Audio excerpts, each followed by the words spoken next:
நேற்றும் இன்றும் என்றும் மாறாத இயேசு கிறிஸ்துவின் இன்ப நாமத்தினால் உங்கள் அனைவரும் நான் வாழ்த்துகிறேன். இன்று நாம் எஸ்தர் ஒரு மறைவான நட்சத்திரம் என்பதை பற்றி காணப்போகிறோம். எஸ்தரின் புஸ்தகத்திலே 1ஆம் அதிகாரத்தின் 1ஆம் வசனத்தை வாசித்தோமானால், ஆகாஸ்வேர ராஜா 127 நாடுகளை அரசாண்டார் என்று தொடங்கப்பட்டுள்ளது. நம்முடைய வாழ்க்கையை நாம் இயேசு கிறிஸ்துவை முன்னுரையாகவும் பரிசுத்த ஆவியானவரை முடிவுரையாகவும் கொண்டு வாழ்ந்தால் நம்முடைய வாழ்க்கையில் ஒரு பெரிய மகிமையான வெற்றியை நம்மால் காண முடியும் என்பதற்கு எஸ்தரின் புத்தகம் ஒரு எடுத்துக்காட்டாக இருக்கிறது. ஆகாஸ்வேர ராஜா என்பது இயேசு கிறிஸ்துவுக்கு நிராட்டம், மொர்தெகாய் என்பது பரிசுத்த ஆவியானவருக்கு நிராட்டம். எனவே எஸ்தரின் புஸ்தகத்தின் 1ஆம் அதிகாரத்தின் 1ஆம் வசனத்தில் பார்த்தோம்னா, ஆகாஸ்வேர ராஜா 127 நாடுகளை அரசாண்டார் என்று தொடங்கப்பட்டுள்ளது. எஸ்தரின் புஸ்தகம் கடைசி அதிகாரத்தின் கடைசி வசனத்தை பார்த்தோம்னா, யூதனாகிய மொர்தெகாய் ராஜாவாகிய ஆகாஸ்வேருக்கு இரண்டாவதானவனும் யூதருக்குள் பெரியவனும் தன் திரளான சகோதரருக்கு பிரியமானவனுமாய் இருந்ததும் அன்றி தன் ஜனங்களுடைய நன்மையை நாடி தன் குலத்தாருக்கெல்லாம் சமாதானம் உண்டாக்க பேசுகிறவனுமாய் இருந்தான். எஸ்தரின் புஸ்தகத்தின் கடைசி அதிகாரத்தின் கடைசி வசனத்தில் மொர்தெகாய் என்று முடிவு பெற்றுள்ளது. இதனால் எஸ்தர் தன் வாழ்க்கையின் முன்னுரையாக ஆகாஸ்வேர ராஜாவையும் எஸ்தர் தன் வாழ்க்கையின் முடிவுரையாக மொர்தெகாயும் கொண்டு வாழ்ந்துள்ளதை நம்மால் பார்க்க முடிகிறது. எனவே ஆகாஸ்வேர ராஜா என்பது இயேசு கிறிஸ்துவுக்கு நிழலாட்டம், மொர்தெகாய் என்பது பரிசுத்த ஆவியானவருக்கு நிழலாட்டம். எனவே எஸ்தர் இயேசு கிறிஸ்துவை முன்னுரையாகவும் மொர்தெகாய் அதாவது பரிசுத்த ஆவியானவரை முடிவுரையாகவும் கொண்டு வாழ்ந்துள்ளார். எனவே அவர் தனக்கு கொடுக்கப்பட்ட ஊழியத்தில் ஒரு மிகப்பெரிய ஒரு மகிமையான வெற்றியை பெற்றுள்ளதை நம்மால் காண முடிகிறது. அது மட்டுமல்லாமல் இயேசு கிறிஸ்துவை முன்னுரையாகவும் பரிசுத்த ஆவியானவரை முடிவுரையாகவும் கொண்டு வாழ்ந்ததனால் எஸ்தரின் பேரில் ஒரு புத்தகம் வெளியாகி உள்ளது. எனவே நாமும் எஸ்தரை போல இயேசு கிறிஸ்துவை நம்முடைய வாழ்க்கையின் முன்னுரையாகவும் பரிசுத்த ஆவியானவர் நம்முடைய வாழ்க்கையின் முடிவுரையாகவும் கொண்டு வாழ்ந்தால் நம்முடைய பேரில் ஒரு புத்தகம் வெளியிடப்படும். அது மட்டுமல்லாமல் நம்முடைய ஜீவியத்திலும் நம்முடைய ஊழியத்தின் காலத்திலும் நம்மால் ஒரு பெரிய மகிமையான ஒரு வெற்றியை நம்மால் அடைய முடியும்.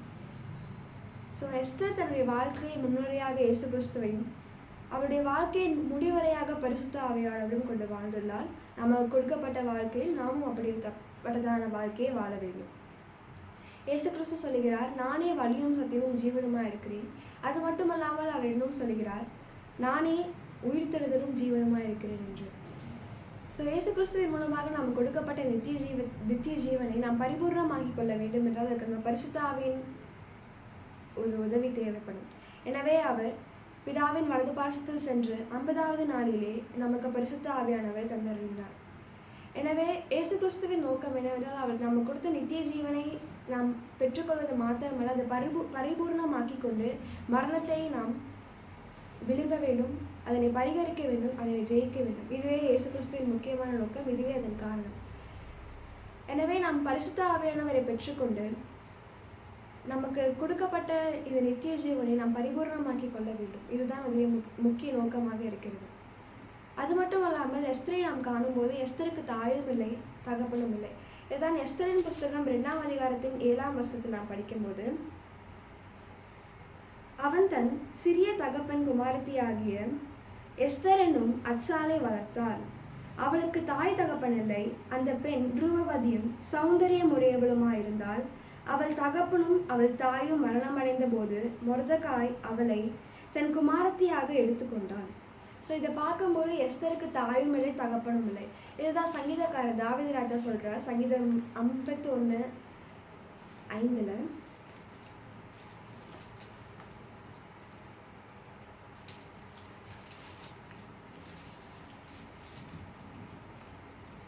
இதோ நான் துர்குணத்தில் உருவானேன், என் தாய் என்னை பாவத்தில் கர்ப்பம் தரித்தாள். எனவே தகப்பன் என்றால் துர்குணம், தாய் என்றால் பாவம். எனவே எஸ்தருக்கு தாயும் இல்லை, தகப்பனும் இல்லை. அதாவது எஸ்தருக்கு பாவமும் இல்லை, துர்குணமும் இல்லை. எனவே தகப்பனும் தாயும் இல்லாத காரணத்தினால எஸ்தரை மொர்தெகாய் வளர்ப்பதற்கான ஒரு சந்தர்ப்பம் ஏற்பட்டுள்ளது. எனவே நம்முடைய வாழ்க்கையில் நாம் பாவத்தையும் துர்குணத்தையும் அளித்தால் பரிசுத்த ஆவியானவர் நம்முடைய வாழ்க்கையை லீட் பண்ண ஒரு சான்ஸ் கிடைக்கும். அந்த மாதிரி பரிசுத்த ஆவியானவர் நம்முடைய வாழ்க்கையில் வரும்போது நம்முடைய பாவத்தையும் நம்ம துர்குணத்தையும் நம்ம அளித்தால் பரிசுத்த ஆவியானவர் நம்ம வாழ்க்கையை நடத்தும் போது நமக்கு ஒரு divine nature of God will grow in us. எனவே நம் பாவத்தையும் துர்குணத்தையும் அழித்தால் பரிசுத்த ஆவியானவர் மூலமாக நம்மளுடைய எட்டர்னல் லைஃப்பை நம்ம பர்ஃபெக்ட் பண்ணலாம். அது மட்டும் இல்லாமல் ஒரு divine nature of God will grow in us. So அது மட்டும் இல்லாமல் எஸ்தர் என்பது ஒரு மறைவான நட்சத்திரம் என்று நான் முன்னே சொல்லியிருந்தேன். ஸோ ஏசு கிறிஸ்துவை முன்னுரையாகவும், அதாவது ஆகாஸ்வேர் ராஜாவை முன்னுரையாகவும், பரிசுத்த ஆவியானவர் என்று நிழலாட்டமாக இருக்கிற மொர்தெகாயையும் அவள் முன்னுரையாகவும் முடிவுரையாகவும் கொண்டு வாழ்ந்ததினால் அவளுடைய வாழ்க்கை இத்தகைய ஒரு பெரிய பரிபூர்ணமான ஒரு மகிமையான ஒரு வெற்றியை அவள் அடைந்து கொள்ள முடியுது. எனவே நாமும் அந்த மாதிரி வாழ்ந்தால் நம்முடைய வாழ்க்கையில் ஒரு பெரிய மகிமையான பரிபூர்ணமான வெற்றியை நம்மால் அடைந்து கொள்ள முடியும். எனவே நமக்கு கொடுக்கப்பட்ட வாழ்க்கையில் நாம் இயேசு கிறிஸ்துவை முன்னுரையாகவும் பரிசுத்த ஆவியானவரை முடிவுரையாகவும் கொண்டு நாம் வாழ வேண்டும். அது மட்டுமல்லாமல் ஆமான் யூத ஜனங்களுக்கு எதிராக கொண்டு வந்த சதித்திட்டங்களையும் அவள் மேற்கொண்டாள். எப்படி என்றால் அவள் ராஜாவிற்கு முன்பாக தைரியமாக சென்று அவளுக்காக அவளுடைய சொந்த she didn't care for herself, but for the sake of the people she went before the king and she went before the king and acted wisely, even though when Haman brings some kind of trouble for the Jew people. So இப்போ நான் பார்க்கும்போது என்னன்னா கொரிந்தியர் 2 கொரிந்தியர் 5:14 சொல்லப்பட்டபடி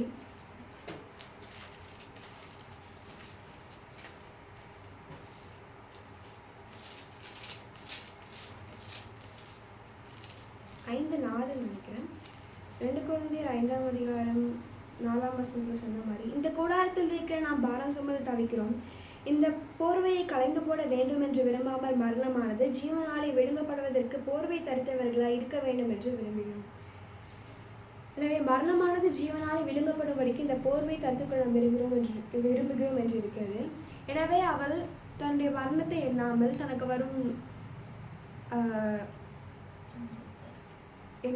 தனக்கு வரும் அந்த ராஜாவுக்கு முன்பாக ராஜா கூப்பிடாமே அவள் போனதுன்றது ஒரு பெரிய விஷயம்தான். ஆனால் அவள் தைரியமாக தன்னுடைய ஜனங்களுக்காக போனாள். எனவே மரணத்தை அவள் எண்ணவில்லை. அதுதான் அப்போஸ்தலர் 20ஆம் அதிகாரத்தில் சொல்கிறாரு பவுல்.